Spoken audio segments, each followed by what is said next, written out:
Hier de la campagne de vulgarisation du projet de la nouvelle constitution par le Premier ministre. Pour cela, la presse a été mise à contribution en sa qualité de quatrième pouvoir. Elle devra servir de relais auprès de la population à suivre dès l'entame de ce journal. La préparation à la naissance et à la parentalité sont très essentielles dans un couple. Elle consiste à aborder avec les spécialistes les différentes étapes de la grossesse, de l'accouchement et du nouveau rôle des parents. Nous en parlerons dans cette édition. Merci d'avoir choisi Wartem 2 pour vous informer. Mesdames et messieurs, bonsoir et bienvenue. Laïcité, double nationalité, pouvoir du président de la République ou encore tenue du référendum à la date indiquée, autant de préoccupations évoquées par les hommes de médias ce lundi. C'était lors du lancement de la campagne de vulgarisation du projet de la nouvelle constitution par le Premier ministre. Plusieurs membres du gouvernement y étaient présents pour apporter des éclaircissements aux questions posées. Ibrahim Traoré. Le gouvernement s'appuie sur le monde des médias pour expliquer aux populations le contenu du projet de la nouvelle constitution du Mali. Un expert est invité pour décortiquer face à la presse les grandes lignes du document. Des échanges sont ensuite engagés avec notamment certaines questions de compréhension. La séparation des pouvoirs est-elle garantie par le projet de la nouvelle constitution? La destitution du président de la République est-elle réellement possible? S'interrogent certains journalistes. L'expert répond. Le président n'a pas tous les pouvoirs exponentiels. Tous les pouvoirs du président de la République sont encadrés. Maintenant, sur sa destitution, vous semblez dire que ce n'est pas possible. C'est bien possible. En démocratie, c'est bien possible.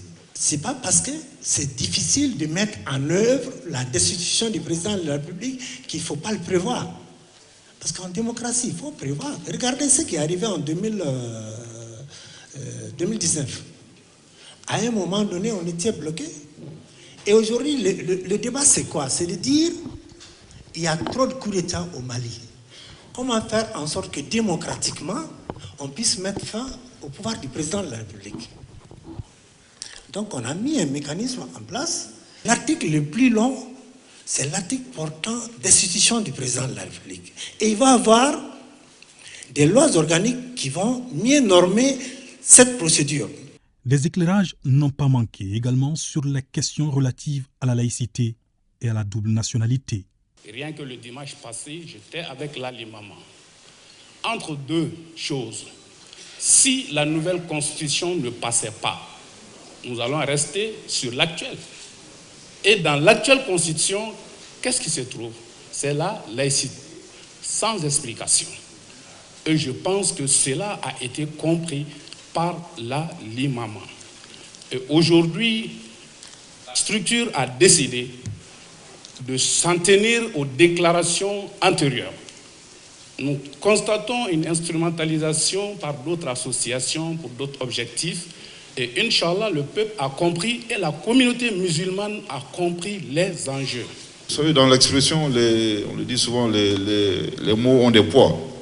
Vous savez, le fait de dire que la laïcité est la bête noire, personnellement, je ne pense pas qu'elle soit ni bête ni noire. Honnêtement, pour moi, il est très important de travailler un peu notre élément de langage pour ne pas faire de ce principe capital pour la cohésion et le vivre ensemble dans notre pays un épouvantail. Concernant la double nationalité, je voudrais encore une fois apaiser les uns et les autres que cet article ne vise ni les Maliens de la diaspora, ce que quelqu'un a dit, il y a beaucoup de binationaux qui vivent même ici à l'intérieur. Voilà un peu les quelques détails que je voulais donner, mais je voudrais vraiment lancer un appel au monde vraiment de la presse pour nous appuyer. Nous avons vraiment besoin de vous afin d'apaiser les uns et les autres, ne pas être d'accord ou être d'accord. Je crois que c'est ça le but du référendum. Allons démocratiquement, que chacun se prononce. L'exercice est apprécié et salué par les hommes de médias. Organiser cette activité avec la presse, c'est amener la presse a donné la bonne information sur ce projet de constitution. C'est aussi amener la presse à prendre des initiatives qui consistent à faire valoir les expressions plurielles, en prenant des initiatives qui consistent aussi à donner la parole aux populations, afin qu'elles puissent s'exprimer. C'est une très bonne chose que la presse soit imprégnée de ce projet de constitution. Il faudrait que la presse sache pour qu'elle puisse vulgariser, pour qu'elle puisse expliquer. Il ne s'agit pas de défendre le oui ou le non, mais il s'agit de comprendre et d'expliquer où est-ce que le gouvernement veut nous amener. Nous sommes les hommes de médias, nous sommes le support premier. Parce que qui parle de constitution, qui parle de population, parle des auditeurs, parle des téléspectateurs. Donc c'est le moyen le plus facile, le plus rapide. Tout à l'heure, ils vont dire qu'ils vont distribuer. Ils vont aller dans les villages et les contrées. Nous, assis à Bamako, assis dans un studio, on vulgarise, on touche tous les pays sans bouger. La tenue du référendum à date ou encore le bon déroulement du scrutin dans les zones d'insécurité sont aussi des inquiétudes soulevées. Le ministre d'État, ministre de l'administration territoriale et de la décentralisation, porte-parole du gouvernement, rassure que toutes les dispositions sont prises tant au plan organisationnel que sécuritaire. Elle est célébrée chaque année le 15 mai depuis 3 décennies.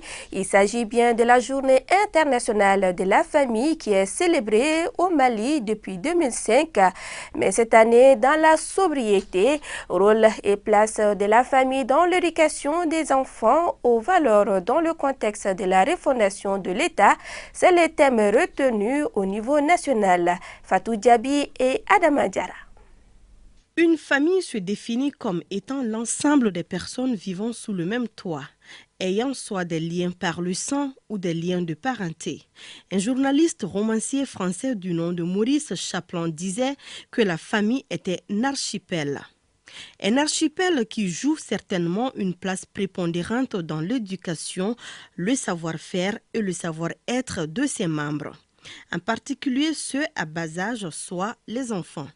Surtout si l'on sait qu'un État en voie de refondation a besoin des fils et filles imprégnés des valeurs qui feront du Mali nouveau une réalité.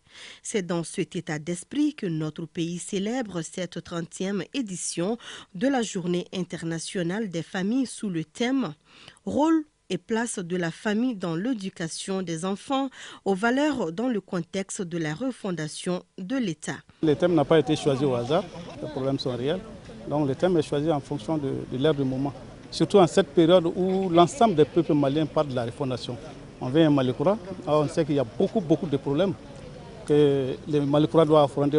Nous avons des valeurs sociétales qui ont tendance à disparaître ou qui ont tendance à être abandonnées au profit des médias actuels, au profit de l'éducation actuelle, parce qu'il faut le dire. Nous voulons quand même qu'on fasse un regard rétrospectif sur le Mali passé, sur le Mali d'hier.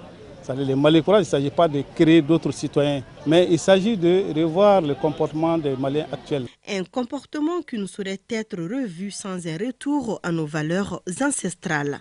Il faut toujours profiter de ces occasions pour faire passer des messages d'éducation. On parle de refondation, En fait, la refondation, c'est revoir l'éducation. C'est l'éducation qui fait défaut aujourd'hui. Donc, nous les femmes, on n'a pas reçu la même éducation que nos enfants. Parce qu'aujourd'hui, il y a eu l'évolution et d'une manière générale, les parents n'ont pas le temps de s'occuper des enfants. À plus forte raison, leur donner l'éducation qu'il faut. Nous avons baissé les bras par rapport aux coutumes. Alors, nos coutumes sont les meilleures. Nous ne discuterons pas de la famille. Quand la famille se défait, la maison tombe en ruine, disait Antonio de Oliveira Salazar. Et un pays ne tombera certainement pas en ruine si chaque famille fait des citoyens modèles. Un reportage signé Fatou Diaby et Abdoulaye Diarra. Je vous le disais dans les titres, la préparation à la naissance et à la parentalité, ce sont là des conditions sine qua non à la communion pour un couple, notamment jeune. Elle consiste à bien gérer avec l'aide des spécialistes les différentes étapes de la grossesse jusqu'à l'accouchement. Aussi, elle détermine le rôle des parents dans ce processus. Kadidiatou Kamisoko. L'arrivée des nouveau-nés est une étape importante dans la vie d'un couple. Celle-ci apporte beaucoup de bonheur aux deux parents. Et pour que tout se passe bien, il faut être préparé psychologiquement, financièrement et surtout être soutenu par ses proches. Le couple doit avoir un soutien du côté des parents, de l'environnement et surtout un soutien médical avec les sages-femmes et avec les gynécologues. Dans les activités du couple, l'arrivée d'un bébé, c'est un événement important. Donc pour cela, généralement, le couple doit bien se préparer. Souvent, dans nos contextes, nous l'oublions, alors que c'est très important.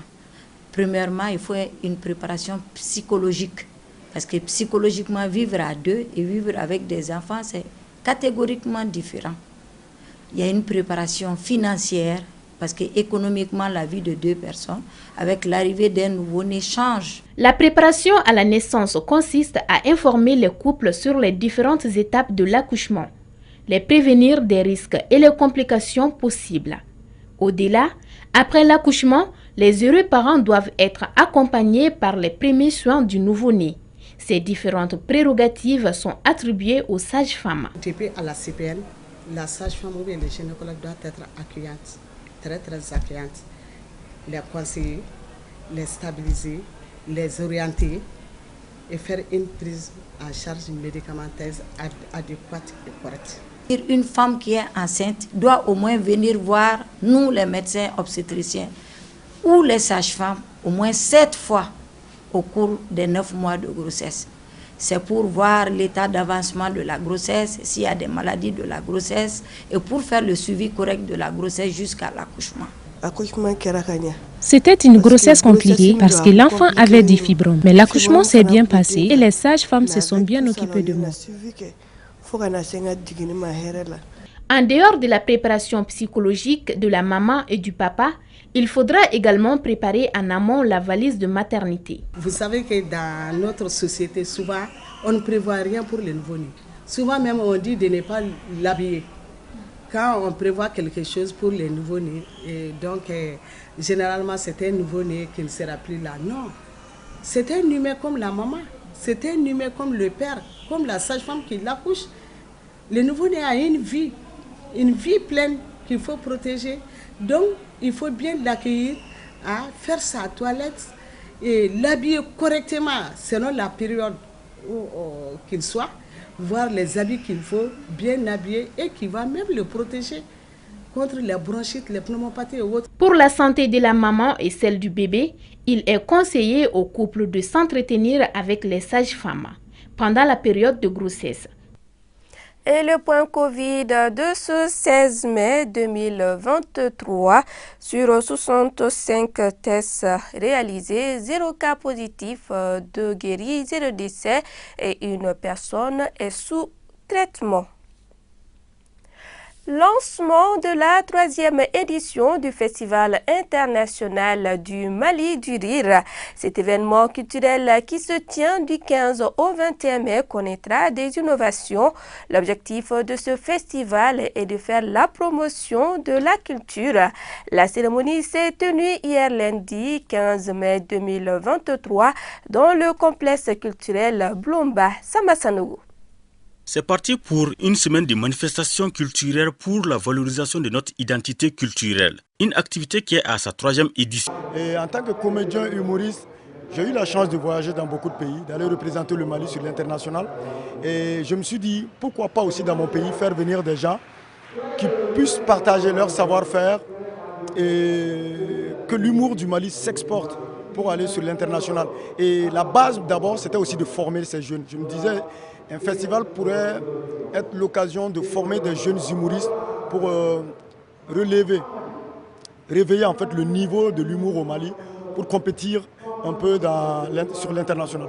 Je crois que les gens commencent à saisir la philosophie du festival parce qu'au départ, on n'avait pas compris le MDR. Mais maintenant, les gens commencent à comprendre que c'est un festival à encourager, à soutenir. Parce que le rire est important pour l'être humain. Cette activité est aussi un cadre d'orientation pour les jeunes comédiens. Moi, par exemple, je frôle les 67 ans déjà. Bon, quand on me voit jouer, les petits me voient jouer, ça va leur donner du courage, vraiment s'adonner à cette activité pour dire que voilà un vieux à l'âge très avancé qui fait du théâtre.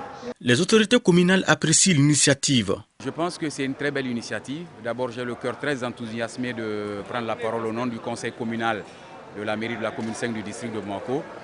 Je pense que utiliser le rire comme instrument pour réconcilier les gens, pour réconcilier les Maliens, je pense que c'est une très bonne chose. Surtout au moment où le Mali a besoin de toutes ses filles et de tous ses fils pour vraiment sortir de ces difficultés, sortir vraiment de ces différentes crises qui minent notre pays. Pour donner plus de visibilité au festival, les organisateurs entendent faire des innovations. Une compétition sera organisée entre plusieurs comédiens de Bamako et les participants bénéficieront des ateliers de formation et des cadeaux. Du sport à présent pour parler de la 7e édition de la Coupe Maracana de l'association Sigida Yele qui vient de connaître son épilogue à Kati. À l'affiche de cette finale qui a drainé du monde, FC Kala et Soulebougou. Ce tournoi avait pour but de contribuer à la promotion de la cohésion sociale entre les jeunes. Modibo Sidibé. Dans un stade plein à craquer, Soulebougou de Kati, équipe portant le nom d'un policier tué dans une attaque terroriste, en découdait avec FC Kala de Samé en vert. Après le coup d'envoi des officiels, les deux protagonistes se jettent dans la bataille. Très rapidement, les jeunes de Samé, avec un jeu très technique, s'illustrent les premiers. La réaction de l'équipe adverse ne tarde pas avec un jeu offensif et plus vif. À la mi-temps, le score était de 0 but partout. En deuxième période, FC Kala fait vibrer le stade en ouvrant le score avant d'être rattrapé vers la fin du jeu par Soulebougou.